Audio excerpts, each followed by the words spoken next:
শয়তান সবসময় মানুষকে গোমরাহ করতে চায়, কেননা শয়তানের সাথে মানুষের সাথে চিরশত্রুতা, আর এজন্যই শয়তান মানুষকে ভালোভাবে চোখে দেখে না। শয়তান মানুষকে আল্লাহ পাক রব্বুল আলামিনের হুকুম আহকাম থেকে সর্বদাই বিরত রাখতে চায়, আর এজন্যই তো শয়তান আল্লাহর কাছ থেকে অভিশপ্ত হয়েছিল। তবে শয়তান একসময় শয়তান ছিল না, সে ছিল ফেরেশতা। এমনকি সে এমন একজন ফেরেশতা ছিল যে কিনা সর্বদাই আল্লাহ পাক রব্বুল আলামিনের ইবাদতে লিপ্ত হতো। এমনকি সকল ফেরেশতা তাহাকে সেলুট জানাতো এবং শ্রদ্ধা করত।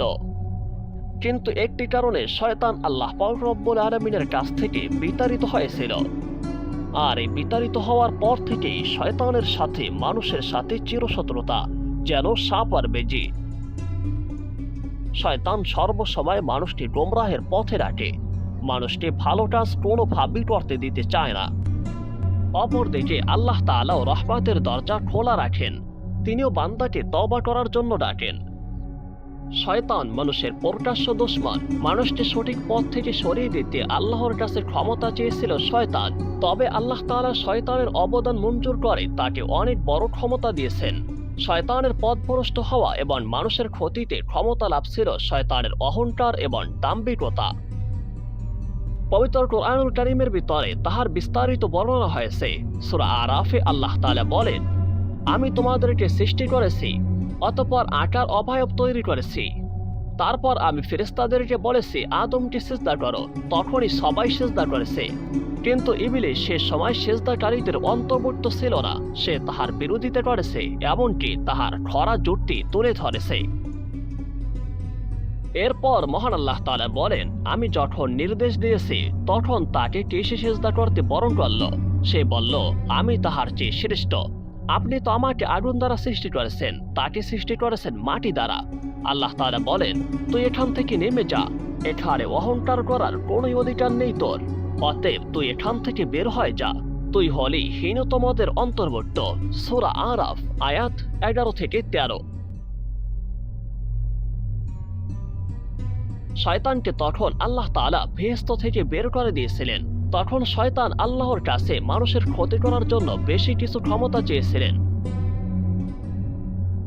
তা হলো কিয়ামত পর্যন্ত তাহার হায়াত লাভ, মানুষকে ধোঁকা দেওয়ার ক্ষমতা লাভ, আর সব দিক থেকে মানুষকে গোমরাহ করার ক্ষমতা লাভ। শয়তানকে দেওয়ার ক্ষমতার বিবরণ মহান আল্লাহ পাক রব্বুল আলামিন কোরআনুল কারীমের ভিতরে তুলে ধরেছিল। আল্লাহ তাআলা কোরআনে ইরশাদ করেন, সেদিন পর্যন্ত আমাকে অবকাশ দিন, যে দিন আদম সন্তানকে পুনর্জীবিত করা হবে। তখন আল্লাহ তাআলা বলেছিল, নিশ্চয়ই তুমি তো অবকাশ প্রাপ্তদের অন্তর্ভুক্ত।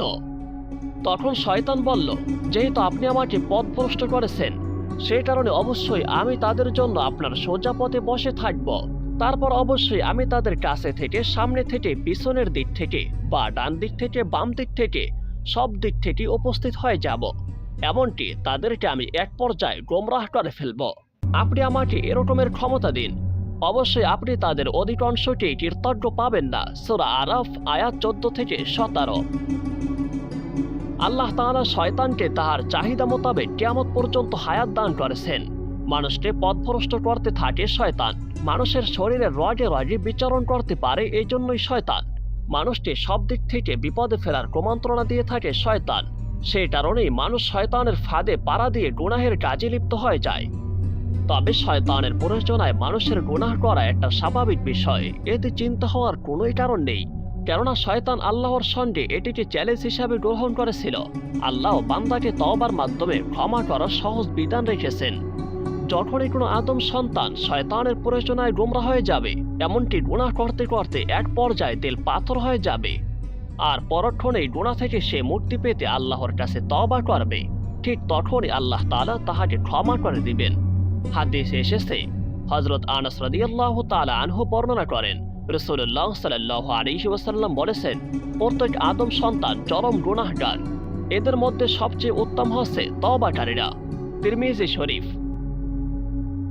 সুতরাং শয়তানের প্ররোচনায় হতাশ হওয়ার কোনোই কারণ নেই। মহান আল্লাহ তাআলা যেমনি ভাবে শয়তানকে ক্ষমতা দিয়েছেন, তেমনি ভাবে মানুষের জন্য তওবা করার সহজ পথ রেখেছেন।